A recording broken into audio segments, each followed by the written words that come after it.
Welcome to the 6th online lecture of AC Fundamentals. Today's lecture, this is a problem discussion session. Before going to the problem discussion, let us note some important relations that we have studied from the previous 5 lectures. The first relation is the average value of a sine wave, that is average value is equal to 0.637 maximum value. RMS value is equal to maximum value divided by root 2. In the problem part, the one more important thing that we have to note is that there are alternate terms. For example, the effective value can be also called as RMS value. The maximum value can be also called as peak value. So sometimes the question will be asking in such a way that find the effective value of this waveform. It means that we have to find the RMS value. Sometimes it will be like find the peak value. So we should understand that it is a maximum value. So the alternate terms are very important. Now let us see a relation. There are two relations that is relating the average value and RMS value. I haven't discussed these relations in the last lecture.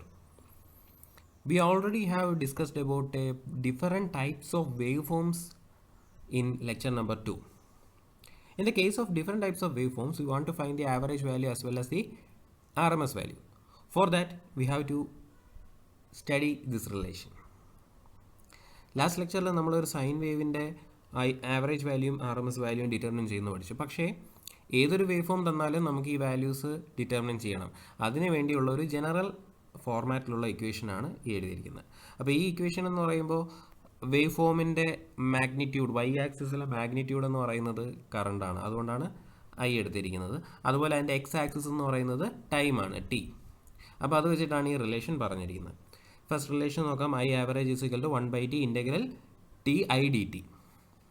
Area under the curve divided by base value. Base value എന്ന് പറയുന്നത് time ആണെങ്കിൽ അവിടെ time വരും, angle ആണെങ്കിൽ അവിടെ തീറ്റ ആണെങ്കിൽ തീറ്റ. അതാണ് ഫസ്റ്റ് റിലേഷൻ. രണ്ടാമത്തെ relation I R M S is equal to root of 1/t integral T I square D T. ഇതാണ് ആർ എം എസിൻ്റെ റിലേഷൻ. ഈ ഐ ആർ എം എസിൻ്റെ റിലേഷൻ ഇത് ശരിക്കും ഇതിനൊരു ഡെറിവേഷൻ പാർട്ടുണ്ട്. ഡീറ്റെയിൽഡ് ആയിട്ടുള്ള ടെക്സ്റ്റ് ബുക്കുകൾ നിങ്ങൾ റെഫർ ചെയ്യുകയാണെങ്കിൽ ആ ടെക്സ്റ്റ് ബുക്കിൽ heat generated by A C equal to heat generated by D C എന്ന് പറഞ്ഞൊരു റിലേഷൻ ഉണ്ട്. ആ റിലേഷനിൽ നിന്നാണ് ഈ ഒരു ഇക്വേഷൻ ഡെറൈവ് ചെയ്ത് വരുന്നത്. നിങ്ങളുടെ സിലബസിൽ അതൊന്നും പഠിക്കുക, അത് ഡീറ്റെയിൽഡ് ആയിട്ടൊന്നുമില്ല. പല ടെക്സ്റ്റ് ബുക്കുകളിലും ഈ റിലേഷൻ ഡയറക്റ്റായിട്ട് തന്നിട്ട് അതിനകത്തു നിന്നാണ് സൈൻ വാല്യൂ ആണെങ്കിലും ഡെറൈവ് ചെയ്തെടുത്തിട്ടുള്ളത്. അപ്പോൾ ഇത് അറിഞ്ഞിരിക്കുക, ഇങ്ങനൊരു റിലേഷൻ, ഈ റിലേഷൻ വെച്ചിട്ടാണ് നമ്മൾ എല്ലാ വേവ് ഫോംസിൻ്റെയും ജനറലി ആവറേജ് വാല്യൂവും ആർ എം എസ് വാല്യൂവും ഡിറ്റർമിൻ ചെയ്യുന്നത്. Let us see the next one. That is a peak factor equal to maximum value divided by R M S value. ഇതേ പീക്ക് ഫാക്ടറിനെ തന്നെ ആംപ്ലിറ്റ്യൂഡ് ഫാക്ടർ എന്നും crest factor എന്നും പറയും. അപ്പോൾ ഈ ക്വസ്റ്റ്യനിൽ പീക്ക് ഫാക്ടർ എന്നാണ് പറഞ്ഞിട്ടുള്ളതെങ്കിൽ നമുക്കറിയാം. പക്ഷേ അതേസമയം ചിലപ്പോൾ പീക്ക് ഫാക്ടറിന് പകരമായിട്ട് ആംപ്ലിറ്റ്യൂഡ് ഫാക്ടറോ ക്രസ്റ്റ് ഫാക്ടർ എന്നുള്ള വേർഡോ യൂസ് ചെയ്യാം. അപ്പോൾ ഇത്രയും കാര്യങ്ങൾ ഒന്ന് നോട്ട് ഡൗൺ ചെയ്തതിന് ശേഷം നമുക്ക് എന്ത് ചെയ്യാം, ഫസ്റ്റ് പ്രോബ്ലം ഡിസ്കസ് ചെയ്യാം. First question. For a half-wave rectified sinusoidal alternating current, find for the following: RMS value, average value, peak factor, form factor. ക്വസ്റ്റ്യനിൽ ഒരു half wave rectified sinusoidal alternating കറണ്ടിൻ്റെ R M S, average, peak factor, form factor values determine ചെയ്യാനാണ് പറഞ്ഞിരിക്കുന്നത്. Half wave rectifier എന്താണെന്ന് നിങ്ങൾ ഇലക്ട്രോണിക്സിൽ പഠിച്ചിട്ടുണ്ടായിരിക്കും. അപ്പോൾ half wave റെക്ടിഫയറിൻ്റെ output signal എങ്ങനെയാണെന്ന് അറിഞ്ഞാൽ മാത്രമേ നമുക്കിത് ആൻസർ ചെയ്യാൻ പറ്റത്തുള്ളൂ. ചിലപ്പോൾ ക്വസ്റ്റ്യൻ്റെ കൂടെ തന്നെ ചിലപ്പോൾ ഈ വേവ് ഫോം തന്നിട്ടുണ്ടാവാം. അപ്പോൾ വേവ് ഫോം തന്നിട്ടില്ലെങ്കിൽ എന്ത് ചെയ്യണം, നമ്മൾ ആദ്യം ആ വേവ് ഫോം എന്ത് ചെയ്യണം, ഒന്ന് വരയ്ക്കണം. അപ്പോൾ ഇതാണൊരു ഹാഫ് വേവ് റെക്ടിഫയറിൻ്റെ വേവ് ഫോം. വേവ് ഫോം കിട്ടിക്കഴിഞ്ഞു. ഇനി നമുക്ക് എന്ത് ചെയ്യണം, ഇതിൻ്റെ R M S, average, peak factor, form factor values determine ചെയ്യണം. ഇപ്പോൾ വേവ് ഫോം നോക്കാം. എക്സ് ആക്സിസിൽ ഒമേഗ ടി എടുത്തു, വൈ ആക്സിസിൽ ഐ എടുത്തു. This an unsymmetrical wave form, therefore consider the full cycle. Wave form ആദ്യം ഒന്ന് ഒബ്സർവ് ചെയ്യുക. ഇതൊരു അൺസിമെട്രിക്കൽ വേവ് ഫോം ആണ്, അതുകൊണ്ട് നമ്മൾ ഫുൾ സൈക്കിൾ, അതായത് ഒരു സൈക്കിള് കൺസിഡർ ചെയ്യണം.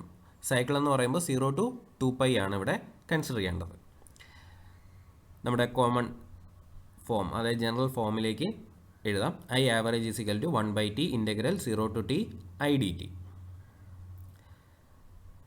I average is equal to 1/2π, time period എന്ന് പറയുന്നത് 2π ആണ് ഇവിടെ, 0 to 2π i d omega T.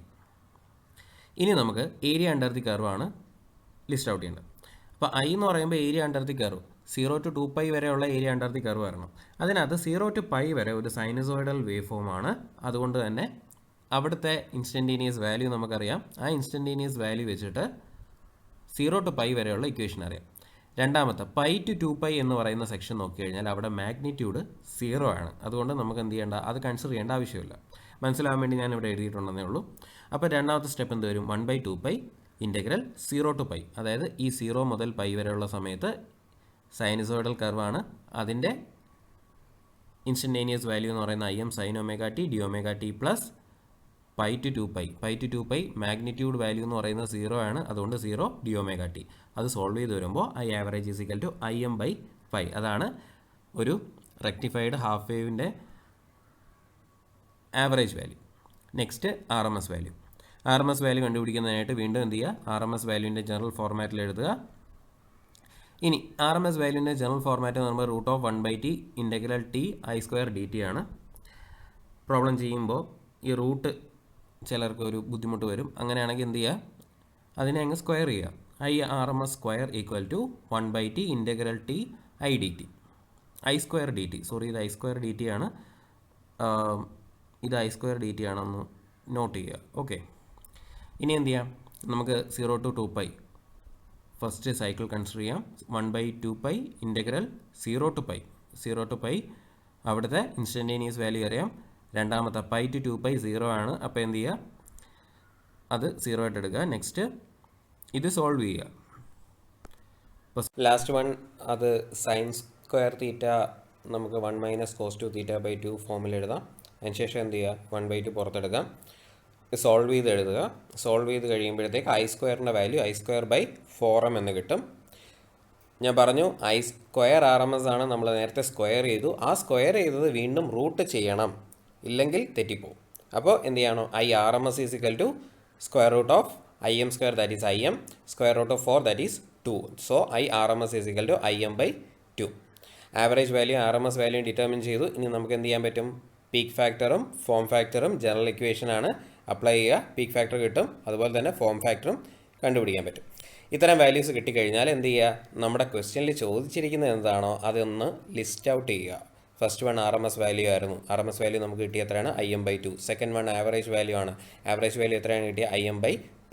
Third one peak factor എത്രയാണ്, ഈക്വൽ ടു 2. Form factor 1.57. ഇത് ഒന്ന് നോട്ട് ചെയ്യുക. കാരണം ലാസ്റ്റ് നമ്മളെപ്പോഴും എന്താണ് ക്വസ്റ്റ്യനിൽ ചോദിച്ചിരിക്കുന്നത് ആ ആൻസറുകൾ ഒന്ന് ലിസ്റ്റ് ഔട്ട് ചെയ്യുന്നത് നല്ലതായിരിക്കും. കാരണം നിങ്ങളുടെ വാല്യൂഷൻ പോയിന്റിൽ അത് വാല്യൂ ചെയ്യാൻ ഫാക്കൽറ്റിക്ക് എളുപ്പമായിരിക്കും. അപ്പോൾ ആ ഒരു ആൻസറിന് ഒരു പ്രത്യേക ആൻസർ ശ്രദ്ധിക്കപ്പെടും. അതാണ് അതിൻ്റെ ഒരു അഡ്വാൻറ്റേജ് ആണത്. Second question, for a full wave rectified sinusoidal alternating current find RMS value and peak factor. നമ്മളൊരു half wave rectifier already discuss ചെയ്തു. ഇനി എന്താണ്, ഒരു ഫുൾ വേവ് റെക്ടിഫയർ ആണ്. ഫുൾ വേവ് റെക്ടിഫയറിൻ്റെ ഔട്ട്പുട്ട് സിഗ്നൽ ഇതാണ്. ഈ ഔട്ട്പുട്ട് സിഗ്നലിൻ്റെ RMS വാല്യൂയും പീക്ക് ഫാക്ടറും ഡിറ്റർമിൻ ചെയ്യാം. അത് നിങ്ങളൊരു അസൈൻമെൻറ്റായിട്ട് വർക്കൗട്ട് ചെയ്ത് നോക്കുക. Okay, next question, find the average value of the wave form given below. ക്വസ്റ്റ്യനിലൊരു വേവ് ഫോം തന്നിട്ടുണ്ട്, ആവറേജ് വാല്യൂ കണ്ടുപിടിക്കാനാണ് പറഞ്ഞിരിക്കുന്നത്. തന്നിരിക്കുന്ന വേവ് ഫോം ആക്സസ് എന്താണെന്ന് നോക്കുക. വൈ ആക്സസിൽ EMF ആണ്, എക്സ് ആക്സസിൽ ടൈമാണ് തന്നിരിക്കുന്നത്. ഇപ്പോൾ ഇതിൻ്റെ ആവറേജ് വാല്യൂ ആണ് ഡിറ്റർമിൻ ചെയ്യേണ്ടത്. ഇക്വേഷൻ യൂസ് ചെയ്തും ചെയ്യാം, അല്ലെങ്കിൽ സിമ്പിളായിട്ട് area under the curve use ചെയ്തും നമുക്കിത് സോൾവ് ചെയ്യാം. അപ്പോൾ ആ വേവ് ഫോം നമ്മൾ എന്ത് ചെയ്യുക, ഒന്നും കൂടി ഡ്രോ ചെയ്യുക. അതിൻ്റെ ഏരിയ, രണ്ട് ഏരിയ ഉണ്ട്, അത് നമ്മൾ A എന്നും B എന്നും മാർക്ക് ചെയ്യുക. നമ്മുടെ ജനറൽ ഇക്വേഷൻ എന്താണ്, ഈ average is equal to area under the curve divided by time period. അപ്പോൾ ഇതൊരു സിമെട്രിക്കൽ വേവ് ഫോം ആണ്. സിമെട്രിക്കൽ വേവ് ഫോം ആയതുകൊണ്ട് നമ്മളൊരു ഫുൾ സൈക്കിൾ കൺസിഡർ ചെയ്യും. ഫുൾ സൈക്കിൾ എന്ന് പറയുമ്പോൾ 0 to 20 ആണ്. അപ്പോൾ ടൈം പീരീഡ് എന്ന് പറയുന്നത് 20 ആണ്. ഇതൊരു റൈറ്റ് ആംഗിൾ ട്രയാങ്കിൾ ആണ്. ഇവിടെ മാഗ്നിറ്റ്യൂഡ് ഇല്ല. അപ്പോൾ ഈ ട്രയാങ്കിളിൻ്റെ കർവിൻ്റെ അണ്ടറിലുള്ള ഈ ട്രയാങ്കിളിൻ്റെ ഏരിയ പ്ലസ് ഇവിടുത്തെ area divided by the time period ആയിരിക്കും ഇതിൻ്റെ average value. Area of A എന്ന് പറയുന്നത് എന്താണ്? ഹാഫ് ബി എച്ച് ആയിരിക്കും. അപ്പോൾ എന്ത് ചെയ്യുക? ഡയറക്റ്റ് സബ്സ്റ്റിറ്റ്യൂട്ട് ചെയ്യുക. Half into base into height. Base എന്ന് പറയുന്നത് 10 ആണ്. ഹൈറ്റ് അതായത് മാഗ്നിറ്റ്യൂഡ് എന്ന് പറയുന്നത് 10 ആണ്. അപ്പോൾ half into 10 into 10 plus area of B. ബിയിൽ ഏരിയ മാഗ്നിറ്റ്യൂഡ് ഇല്ലാത്തത് കൊണ്ട് 0 ആണ്. അപ്പോൾ നമ്മളത് കൺസിഡർ ചെയ്യേണ്ട. Divided by time period 20. അപ്പോൾ average value is equal to 2.5 volts കിട്ടും. ചെറിയൊരു ക്വസ്റ്റ്യൻ ആണ്. വളരെ സിമ്പിളായിട്ട് നമുക്കിത് ആൻസർ ചെയ്യാം. Fourth question. Calculate the average and RMS values of current waveform shown in the figure below. നേരത്തെ നമ്മൾ കണ്ട പോലത്തെ ഒരു വേവ് ഫോം തന്നെയാണ്, ബട്ട് ഇവിടെ ഒരു ആംപ്ലിറ്റ്യൂഡ് ചേഞ്ച് ഉണ്ട്. ഇതെങ്ങനെ നമുക്ക് average value RMS value determine ചെയ്യാം? ഇപ്പോൾ ഈ വേവ് ഫോമിൻ്റെ എക്സ് ആക്സിസ് എന്താണ്, വൈ ആക്സിസ് എന്താണ് നോക്കുക. വൈ ആക്സിസിൽ കറണ്ടാണ്, എക്സ് ആക്സിസിൽ ടൈമാണ് തന്നിരിക്കുന്നത്. അപ്പോൾ ഇതിൻ്റെ ആൻസർ എങ്ങനെ നമുക്ക് ചെയ്യാൻ നോക്കാം. അപ്പോൾ എന്ത് ചെയ്യുക? വേവ് ഫോം ആദ്യം വീണ്ടും ഒന്നും കൂടി വരയ്ക്കുക. ആ വേവ് ഫോമിനകത്ത് ഇവിടെ ഒരു സോ ടൂത്ത് വേവ് ഫോമാണ് തന്നിരിക്കുന്നത്. ഈ വേവ് ഫോമിൻ്റെ ഏരിയ അണ്ടർ ദി കർവ് നമുക്ക് ഡയറക്റ്റ് സബ്സ്റ്റിറ്റ്യൂട്ട് ചെയ്യാൻ പറ്റും, പക്ഷേ RMS വാല്യൂ ചെയ്യുമ്പോൾ അത് ബുദ്ധിമുട്ടായിരിക്കും. അതുകൊണ്ട് നമ്മൾ ജനറൽ ഇക്വേഷൻ യൂസ് ചെയ്താണ് സോൾവ് ചെയ്യുന്നത്. ഇവിടെ ഇതൊരു ലൈനാണ്. ഈ ലൈനിൻ്റെ ഇക്വേഷൻ നമുക്കറിയാം. y equal to mx plus C എന്ന് പറയുന്നതാണ് ഒരു ലൈനിൻ്റെ general equation. y equal to mx plus സിയിൽ m എന്ന് പറയുന്നത് സ്ലോപ്പാണ്, c എന്ന് പറയുന്നത് y ഇൻ്റർസെപ്റ്റാണ്. അപ്പോൾ എന്ത് ചെയ്യണം? y equal to mx plus C നമുക്ക് തന്നിരിക്കുന്ന ക്വസ്റ്റ്യൻ്റെ ഫോർമാറ്റിലേക്ക് ചേഞ്ച് ചെയ്ത് എഴുതണം. ഇവിടെ y ആക്സിസിൽ നമ്മൾ എടുക്കുന്ന ടേം കറണ്ടാണ്. അതുകൊണ്ട് y equal to mx plus സിക്ക് i ഈക്വൽ ടു സ്ലോപ്പ് നോക്കിയേ 10 - 5 divided by t - 0. That is 5/t. X എന്ന് പറയുമ്പോഴത്തേക്ക് ഇവിടെ കോർഡിനേറ്റിൽ നമ്മൾ എന്താണ് എടുത്തിരിക്കുന്നത്? ആക്സസിൽ നമ്മൾ എന്താണ് എടുത്തിരിക്കുന്നത്? സ്മോൾ ടി ആണ്. അതുകൊണ്ട് ടി പ്ലസ് സി എന്ന് പറയുന്നതാണ് y ഇൻ്റർസെപ്റ്റ്. ഇവിടെ y ഇൻ്റർസെപ്റ്റ് വാല്യൂ എത്രയാണ്? 5 ആണ്. അപ്പോൾ i equal to 5/t t plus 5. ഇതാണ് നമ്മുടെ ഈ ഒരു ലൈനിന് അണ്ടറിലുള്ള ഇക്വേഷനാണ് നമ്മൾ ഈ ചെയ്തേക്കുന്നത്. ഈ ഇൻസ്റ്റൻറ്റേനിയസ് വാല്യൂ ഇക്വേഷനെ നമ്മൾ എന്ത് ചെയ്യണം? ജനറൽ ഫോർമാറ്റിലേക്ക് അപ്ലൈ ചെയ്ത് കൊടുക്കുമ്പോൾ ആവറേജ് വാല്യൂ അവിടെ ഡിറ്റർമിൻ ചെയ്യാൻ പറ്റും. ഇതൊരു 0 to t വരെയാണ് ഒരു ടൈം പീരീഡ് നമ്മൾ കൺസിഡർ ചെയ്യുന്നത്. അപ്പോൾ ഇക്വേഷനിൽ 1/t integral 0 to t IDT. ഇനി ഈ IDTക്ക് പകരം എന്ത് സബ്സ്റ്റിറ്റ്യൂട്ട് ചെയ്യണം? നമ്മളിവിടെ ലൈൻ്റെ ഇക്വേഷൻ എഴുതിയിട്ടുണ്ട്. ആ ഇക്വേഷൻ സബ്സ്റ്റിറ്റ്യൂട്ട് ചെയ്യുമ്പോഴത്തേക്ക് 1/t integral 0 to t 5/t into t plus 5 dt. ഇത് സോൾവ് ചെയ്തെടുക്കുമ്പോൾ average value is equal to 7.5 amperes. അതായത് കറണ്ടിൻ്റെ ആവറേജ് വാല്യൂ 7.5 ആംബിയർ കിട്ടും. ഇനി RMS വാല്യൂവിൻ്റെ ജനറൽ ഇക്വേഷൻ നമുക്കറിയാം. ഈ ജനറൽ ഇക്വേഷനിൽ I² പകരം എന്ത് ചെയ്യുക? ഇവിടെ നമ്മൾ കണ്ടുപിടിച്ച ലൈൻ്റെ ഇക്വേഷൻ അപ്ലൈ ചെയ്ത് കൊടുക്കുക. ഇക്വേഷൻ അപ്ലൈ ചെയ്യുമ്പോഴത്തേക്ക് അത് സോൾവ് ചെയ്ത് നമുക്ക് കിട്ടുന്ന വാല്യൂ എന്ന് പറയുന്നത് 7.64 ആംബിയർ ആണ്. ഇത് വർക്കൗട്ട് ചെയ്ത് നോക്കുക. വർക്കൗട്ട് ചെയ്ത് നോക്കുമ്പോൾ ക്ലിയർ ആവും. ഓക്കെ, നെക്സ്റ്റ് ക്വസ്റ്റ്യനിലേക്ക് പോകാം. In a sawtooth waveform, the current increases linearly from 0 to 2 ampere and suddenly drops to 0 as represented below. Find the average and RMS value of current. ഇപ്പോൾ നമ്മൾ കണ്ട ക്വസ്റ്റ്യൻ്റെ സിമിലർ ആയിട്ടുള്ള ഒരു ക്വസ്റ്റ്യനാണ്. ചെറിയൊരു ചേഞ്ച് മാത്രമേ ഉള്ളൂ. ഇതൊന്ന് വർക്കൗട്ട് ചെയ്ത് നോക്കുക. ആദ്യം എന്ത് ചെയ്യുക? Area under the curve equation വെച്ച് തന്നെ വർക്കൗട്ട് ചെയ്യുക. അപ്പോൾ ആൻസർ ഇവിടെ കൊടുത്തിട്ടുണ്ട്. ഈ ആൻസേഴ്സ് ആണോ നിങ്ങൾക്ക് കിട്ടുന്നതെന്ന് ചെക്ക് ചെയ്ത് നോക്കുക. Okay, 6th question. A 50 Hz 230 volt voltage is applied to a 1000 ohm resistor. Write the equation for voltage and current as a function of t. Assume that t is equal to 0 and v is equal to 0 and going positive. ഈ ക്വസ്റ്റ്യനകത്ത് തന്നിരിക്കുന്ന parameters ആദ്യം എന്ത് ചെയ്യുക, list out ചെയ്യുക. ക്വസ്റ്റ്യനിൽ പറഞ്ഞിരിക്കുന്ന 50 Hz 230 volt voltage is applied to 1000 ohm resistor. ഇപ്പോൾ 230 volt എന്ന് പറഞ്ഞ് 5th ലെക്ചറിൽ ഞാൻ പറഞ്ഞിരുന്നു, ക്വസ്റ്റ്യനിൽ എപ്പോഴും തന്നിരിക്കുന്ന വോൾട്ടേജ് RMS വാല്യൂ ആയിരിക്കും. ഇപ്പോൾ ഇതിനകത്ത് ബ്രാക്കറ്റിൽ തന്നിട്ടുണ്ട്, ചില ക്വസ്റ്റ്യനിൽ അങ്ങനെ തരണമെന്നില്ല. അപ്പോൾ നമ്മൾ എന്ത് ചെയ്യണം, അത് അണ്ടർസ്റ്റുഡ് ആണ്, RMS വാല്യൂ ആണ്. അപ്പോൾ VRMS = 230 volt, F = 50 Hz, capital R = 1000 ഓം. ഇനി ഇതിനകത്ത് ക്വസ്റ്റ്യനിൽ പറഞ്ഞിരിക്കുന്നത് ടിയുടെ ഫംഗ്ഷനായിട്ട് വോൾട്ടേജിനെയും കറണ്ടിനെയും റെപ്രസെൻ്റ് ചെയ്യുക. നമ്മുടെ ഇൻസ്റ്റൻറ്റേനിയസ് EMFൻ്റെയും ഇക്വേഷൻ നമുക്കറിയാം, E = EM sin ωt. അതുപോലെ നമ്മൾ V = VM sin θ, I = IM sin θ. ഈ ഫോർമാറ്റിലേക്കാണ് നമുക്ക് ഈ തന്നിരിക്കുന്ന ഡാറ്റ വെച്ചിട്ട് ഇക്വേഷൻ ജനറേറ്റ് ചെയ്യേണ്ടത്, അല്ലെങ്കിൽ റിലേഷൻ ജനറേറ്റ് ചെയ്യേണ്ടത്. അപ്പോൾ ഈ റിലേഷനകത്ത് അൺനോൺ ആയിട്ടുള്ളൊരു വാല്യൂ അല്ലെങ്കിൽ പാരാമീറ്റർ എന്ന് പറയുന്നത് VM അല്ലെങ്കിൽ IM ആണ്. ഇപ്പോൾ VM എന്ന് പറയുമ്പോൾ മാക്സിമം വാല്യൂ, നമുക്ക് RMS വാല്യൂ തന്നിട്ടുണ്ട്. RMS വാല്യൂ അറിയാമെങ്കിൽ നമുക്ക് എന്ത് കണ്ടുപിടിക്കാൻ പറ്റും, മാക്സിമം വാല്യൂ കണ്ടുപിടിക്കാൻ പറ്റും. VRMS = VM/√2. അതിൻ്റെ കൂടെ തന്നെ നമുക്ക് എന്ത് ചെയ്യണം, IM വാല്യൂ കണ്ടുപിടിക്കണം. ഓംസ് ലോയുടെ ജനറൽ ഇക്വേഷൻ എന്താ, V = IR. ഇപ്പോൾ VM വാല്യൂ നമുക്കറിയാമെങ്കിൽ IM വാല്യൂ ഡിറ്റർമിൻ ചെയ്യാൻ എളുപ്പമാണ്. IM = VM/R. VM വാല്യൂ നമുക്കറിയാം, R തന്നിട്ടുണ്ട്. അപ്പോൾ അതിനകത്ത് നിന്ന് IM വാല്യൂ ഡിറ്റർമിൻ ചെയ്യാം.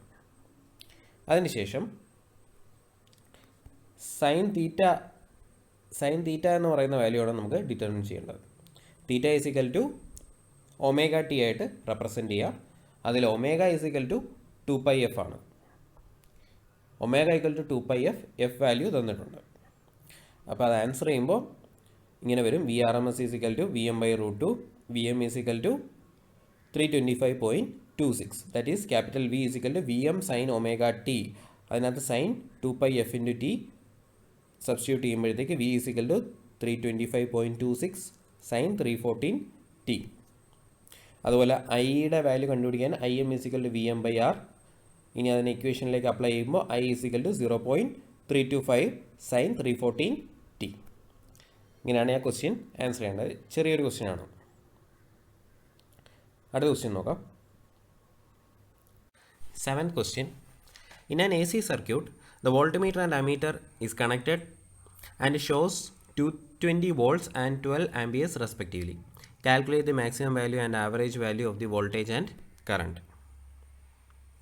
ക്വസ്റ്റ്യനിൽ പറഞ്ഞിരിക്കുന്നത് ഒരു അമീറ്ററും വോൾട്ട്മീറ്ററും ഡിസ്പ്ലേ ചെയ്യുന്ന വാല്യൂവിനെ പറ്റിയാണ്. അമീറ്ററും വോൾട്ട്മീറ്ററും ഡിസ്പ്ലേ ചെയ്യുന്നത് RMS വാല്യൂസ് ആയിരിക്കും എന്ന് നമ്മൾ ഓൾറെഡി പഠിച്ചിട്ടുണ്ട്. അപ്പോൾ VRMS, IRMS വാല്യൂസ് ആണ് നമുക്ക് ക്വസ്റ്റ്യനിൽ തന്നിട്ടുള്ളത്. ഈ RMS വാല്യൂസ് യൂസ് ചെയ്തുകൊണ്ട് maximum value average value determine ചെയ്യാനാണ് പറഞ്ഞിരിക്കുന്നത്. അപ്പോൾ വോൾട്ട്മീറ്ററിൻ്റെ റീഡിംഗ് RMS വാല്യൂ ആണ്. Therefore VRMS = 220 volt. Maximum value കണ്ടുപിടിക്കാൻ ഡയറക്റ്റ് റിലേഷനിൽ അപ്ലൈ ചെയ്യുക. അപ്പോൾ അത് മാക്സിമം വാല്യൂ കണ്ടുപിടിക്കാൻ പറ്റും. ആവറേജ് വാല്യൂവും മാക്സിമം വാല്യൂ അറിയാമെങ്കിൽ തന്നെ നമുക്ക് ഡിറ്റർമിൻ ചെയ്യാം. സിമിലർലി കറണ്ടിൻ്റെ കേസിലും ഇതൊരു സിമ്പിൾ ക്വസ്റ്റ്യൻ ആണ്. അടുത്ത ക്വസ്റ്റ്യൻ നോക്കാം. A periodic train of rectangular pulses x of t with a time period of 25 seconds has a pulse width of 9 seconds as shown in the figure. The RMS value of the waveform is. ഇപ്പോൾ ക്വസ്റ്റ്യനിലൊരു rectangular pulse wave form ആണ് തന്നിട്ടുള്ളത്. ആ rectangular pulse wave ഫോമിൻ്റെ RMS value determine ചെയ്യാനാണ് പറഞ്ഞിരിക്കുന്നത്. RMS value determine ചെയ്യാനായിട്ട് നമ്മുടെ ജനറൽ ഫോർമാറ്റ് യൂസ് ചെയ്യാം. ഇവിടെ ഒരു റെക്റ്റാങ്കിളാണ് തന്നിരിക്കുന്നത്. അപ്പോൾ ഈ റെക്റ്റാങ്കുലർ ഫോമിൽ ഒരു ടൈം പീരീഡ് നമ്മൾ കൺസിഡർ ചെയ്യണം. ടൈം പീരീഡ് കൺസിഡർ ചെയ്യുമ്പോൾ ഒരു സൈക്കിളാണ്, അത് 0 to 25 ആയിരിക്കും. അപ്പോൾ ഇൻ്റഗ്രൽ 0 to t എന്ന് പറയുന്നത് ഇൻ്റഗ്രൽ 0 to 25 ആണ്. അതിനെ തന്നെ നമ്മൾ വീണ്ടും രണ്ടായിട്ട് സ്പ്ലിറ്റ് ചെയ്യാം, 0 to 9ഉം 9 to 25ഉം. അപ്പോൾ 0 to 9 എന്ന് പറയുന്ന ടൈമിൽ ഒരു കോൺസ്റ്റൻറ്റ് ആംപ്ലിറ്റ്യൂഡാണ് അവിടെ ഉള്ളത്. അതുകൊണ്ട് നമ്മൾ എന്ത് ചെയ്യാം, അത് ഡയറക്റ്റ് തന്നെ സബ്സ്റ്റിറ്റ്യൂട്ട് ചെയ്ത് കൊടുക്കാം, 6 കൊടുക്കാം, 6 സ്ക്വയർ dt. നെക്സ്റ്റ് 9 to 25ലോ അവിടെ മാഗ്നിറ്റ്യൂഡ് 0 ആണ്, അതുകൊണ്ട് 0. ഇത് ഡയറക്റ്റ് സബ്സ്റ്റിറ്റ്യൂഷനാണ്. ജസ്റ്റ് മാത്തമാറ്റിക്കൽ കാൽക്കുലേഷൻ നടത്തി കഴിഞ്ഞാൽ VRMS വാല്യൂ ഡിറ്റർമിൻ ചെയ്യാൻ പറ്റും. ഇതേപോലെ സോൾവ് ചെയ്യേണ്ടതാണ് നെക്സ്റ്റ് ക്വസ്റ്റ്യൻ. അപ്പോൾ ഇത് നിങ്ങളൊന്ന് സോൾവ് ചെയ്ത് നോക്കുക. ഇതിവിടെയും RMS value, average value, form ഫാക്ടറാണ് കണ്ടുപിടിക്കേണ്ടത്. സെയിം പാറ്റേണിൽ തന്നെയുള്ള ഒരു ക്വസ്റ്റ്യൻ ആണ്. അപ്പോൾ ഓൾറെഡി നമ്മൾ കുറച്ച് ക്വസ്റ്റ്യൻസ് ഡിസ്കസ് ചെയ്തു. ഇതിന് സിമിലർ ആയിട്ടുള്ള കുറച്ച് ക്വസ്റ്റ്യൻസ് ഞാൻ അസൈൻമെൻ്റ് ആയിട്ട് തരും. അപ്പോൾ എന്ത് ചെയ്യുക, അത് സോൾവ് ചെയ്ത് നോക്കുക, ചെയ്യാൻ പറ്റുന്നത് സോൾവ് ചെയ്യുക, എന്നിട്ട് സബ്മിറ്റ് ചെയ്യുക. എന്തെങ്കിലും ഡൗട്ട് ഉണ്ടെങ്കിൽ കോൺടാക്റ്റ് ചെയ്യുക. ഓക്കെ, അപ്പോൾ ഇത്രയാണ് നമ്മുടെ ജസ്റ്റ് ഇതിൻ്റെ ഒരു പ്രോബ്ലമാറ്റിക് സെഷൻ വരുന്നത്. ഇതോടുകൂടി AC ഫണ്ടമെൻ്റൽസ് എന്ന് പറയുന്ന ടോപ്പിക്ക് ആൾമോസ്റ്റ് ഫുൾ നമ്മൾ തിയറിയും കുറച്ച് പ്രോബ്ലംസും കവർ ചെയ്ത് കഴിഞ്ഞു. നെക്സ്റ്റ് ഇനി നമ്മൾ പഠിക്കാൻ പോകുന്നത് AC സർക്യൂട്ട്സ് എന്ന് പറയുന്ന ടോപ്പിക്കാണ്. Okay, thank you.